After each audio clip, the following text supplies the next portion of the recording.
अस्सलाम वालेकुम students, I hope you all are fine and doing great. आज के लेक्चर में हम टाइप्स ऑफ ग्रुप्स पढ़ेंगे, यानी ग्रोहों की इकसाम पढ़ेंगे। प्रीवियस लेक्चर में हम लोगों ने ग्रुप क्या होता है और इसके फ़वाइद और अहमियत के अबाउट डिस्कस किया था। अब ग्रुप, जैसे कि हमने प्रीवियस लेक्चर में पढ़ा था कि ग्रुप वो लोगों का ऐसा मजमुआ होता है जिनकी मुश्तरका मामूलात, इक़्तिदार और तवक्कुआत में बाकायदगी और इरादतन हिस्सा लेते हों। मतलब एक ग्रुप के अंदर जितनी भी एक्टिविटीज़ चल रही होंगी, उनके नॉर्म्स, उनकी वैल्यूज़, सब लोग उसको एक तरह की इम्पोर्टेंस देते होंगे, तभी वो उस ग्रुप का मेंबर कहलाते होंगे। ठीक है, और आज हम देखेंगे कि ग्रुप डिफरेंट टाइप्स के होते हैं, वो कौन कौन से ग्रुप हैं और उनकी क्या क्या खसूसियात हैं। ठीक है, वो हम आज के लेक्चर में डिस्कस करेंगे। ठीक है, सबसे पहले तो इब्तदाई ग्रोह हमारा आ जाता है, जिसको हम प्राइमरी ग्रुप भी कहते हैं। सेकंड नंबर पे हमारा सानवी ग्रोह है, जिसको हम सेकेंडरी ग्रुप भी कहते हैं। थर्ड नंबर पे हमारा हवाला जाती ग्रोह है, जिसको हम रेफरेंस ग्रुप भी कहते हैं। फोर्थ नंबर पे मुकामी ग्रोह है, जिसको हम लोकल ग्रुप भी कहते हैं। फिफ्थ नंबर पे हमारा दाखिली और खारजी ग्रोह है, यानी इन एंड आउट ग्रुप है। फिर हमारा आ जाता है रस्मी और गैर रस्मी ग्रोह, जिसको फॉर्मल और इनफॉर्मल ग्रुप भी कहते हैं। सेवन्थ हमारा आ जाता है उफ़की और अमूदी ग्रोह, यानी वर्टिकल एंड हॉरिजॉन्टल ग्रोह। लेकिन आज के लेक्चर में हम लोग इब्तदाई ग्रोह का कॉन्सेप्ट पढ़ेंगे कि इब्तदाई ग्रोह होता क्या है और इसकी खसूसियात क्या क्या हैं, वो आज के लेक्चर में डिस्कस करेंगे। ठीक है, अब इब्तदाई ग्रोह का जो तस्वर है वो सबसे पहले चार्ल्स हॉटन कॉली ने पेश किया था। अब वही जो तारीफ़ करता है इब्तदाई ग्रोह की, उसने कहा है कि इब्तदाई ग्रोह से मुराद ऐसा ग्रोह है जिसमें मेल जोल रूबरू हो, माशरती तफ़ाइल के असरात शदीद और देरपा हों, फ़िरक़ैन एक दूसरे को नहायत करीब से जानते हों, ज़ाती राजदारी से भी वाकिफ़ हों, यानी रोज़ाना का मेल जोल उनके अंदर पाया जाता हो और जो इंटरेक्शन है वो उनमें शिद्दत पाई जाती हो और एक दूसरे के साथ वो अपने जो है राज हैं वो भी शेयर करती।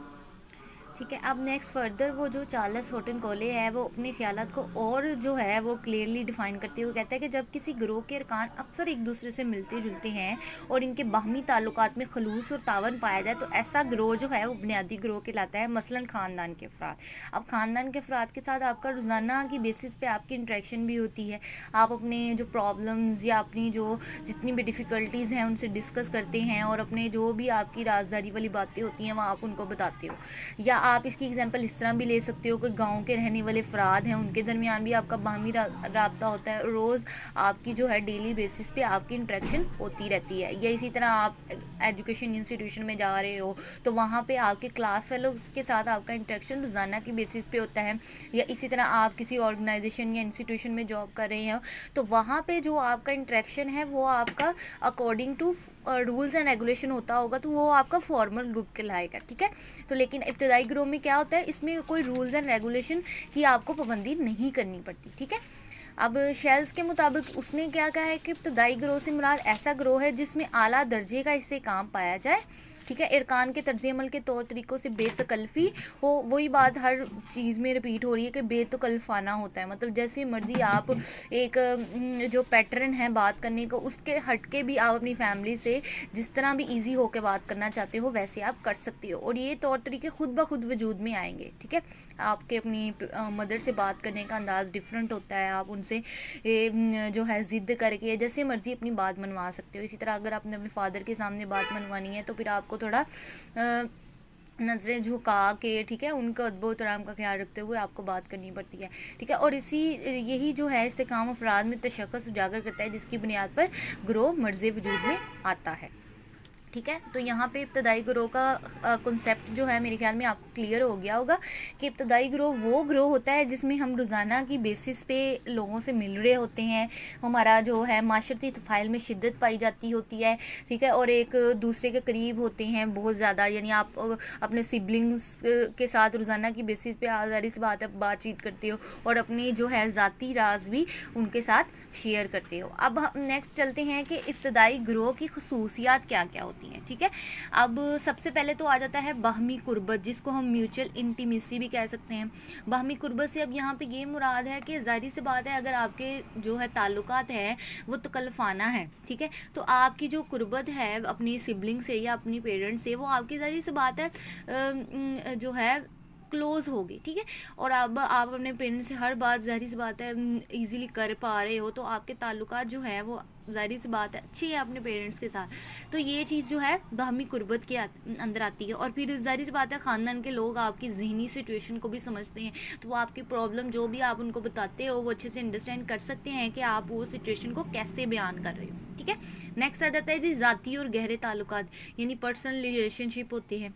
ठीक है, आपकी अपनी फैमिली के साथ जैसे ताल्लुकात होते हैं वो आपके दूसरे फ्रेंड्स या आपके कोलीग्स के साथ कभी भी ऐसे नहीं हो सकते। ठीक है, आपकी फैमिली आपकी जो है वो सपोर्ट में हरदम खड़ी रहती है, बेशक आप के हालात कैसे भी चल रहे हैं। तो ठीक है, ज़ाहिर सी बात है उनके साथ पर्सनल रिलेशनशिप है, एक ब्लड रिलेशन होता है, तो ज़ाहिर सी बात है उनके साथ हमारे ताल्लुकात जो होते हैं वो गहरी नोयत के होते हैं और मजबूत होते हैं। यहाँ पर उन्होंने और भी एग्जाम्पल दी है, जैसे कि देहात के प्राइमरी स्कूल के बच्चे या साथ साथ खेतों में काम करने वाले किसानों का आपस में गहरा ताल्लुक होता है।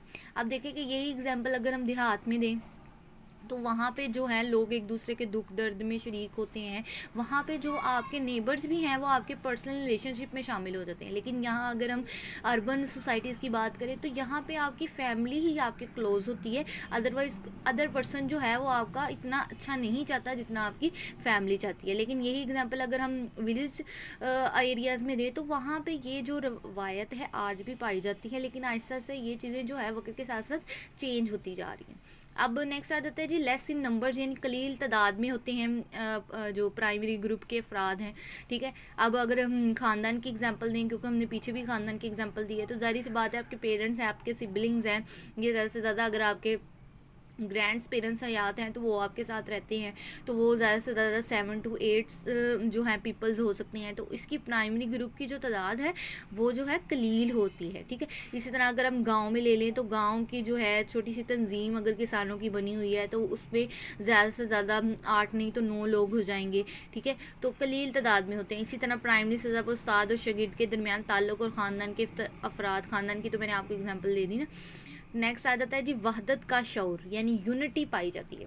अब देखो कि आपकी फैमिली अगर बहुत से बुरे हालात से गुजर रही है तो आप कोशिश करोगे कि मैं अपनी फैमिली का सहारा बनूं, या आप किसी ऐसी मुश्किल में हो तो आपकी फैमिली कोशिश करेगी कि वो आपका सहारा बने और आपको हर जो है सिचुएशन के अंदर आपको सपोर्ट किया जाए।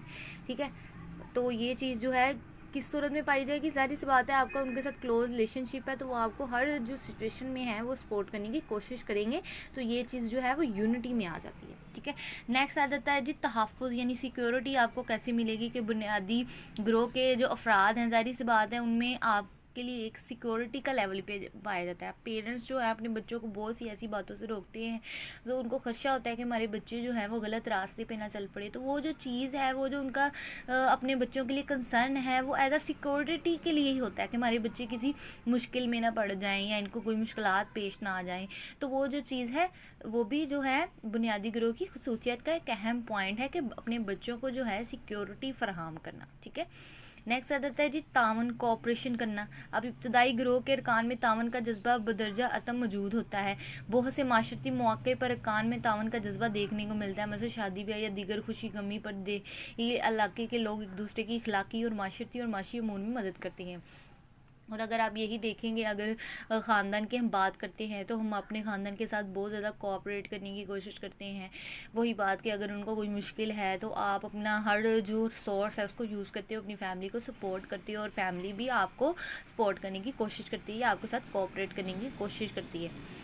या आप इस तरह भी कह सकते हो कि अगर आप अपनी फैमिली को कहते हो कि मैंने ये जो है इस चीज़ के अंदर मेरा इंटरेस्ट ज़्यादा है और मैंने ये डिग्री हासिल करनी है या मैंने ये चीज़ पढ़नी है, तो फैमिली भी अपने रिसोर्सेज से बढ़ के आपके लिए जो चीज़ करती है वो भी कोऑपरेशन के अंदर आ सकता है। ठीक है, नेक्स्ट आ जाता है जी रब्तो तल्लक, यानी कोऑर्डिनेशन जो है वो आपकी अपनी फैमिली के साथ कैसी है।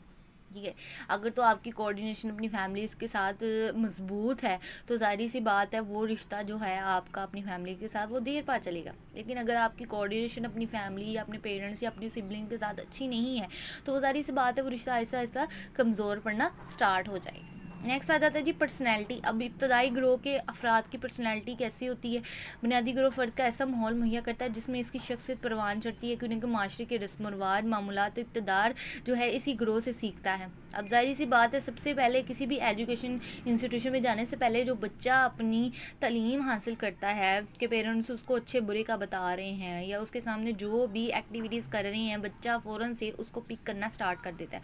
अब वो आहिस्ता आहिस्ता उसकी पर्सनैलिटी की ग्रोथ हो रही है, ठीक है, उसकी सोशलाइजेशन हो रही है।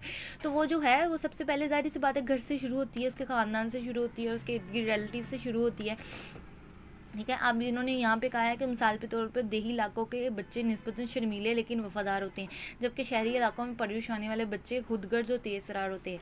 और ये बात काफ़ी हद तक सही भी नहीं है। अब चीज़ें जो हैं वो हर जगह पे, हर सिचुएशन और हर एरिया के लिहाज से डिफरेंट हो गई हैं।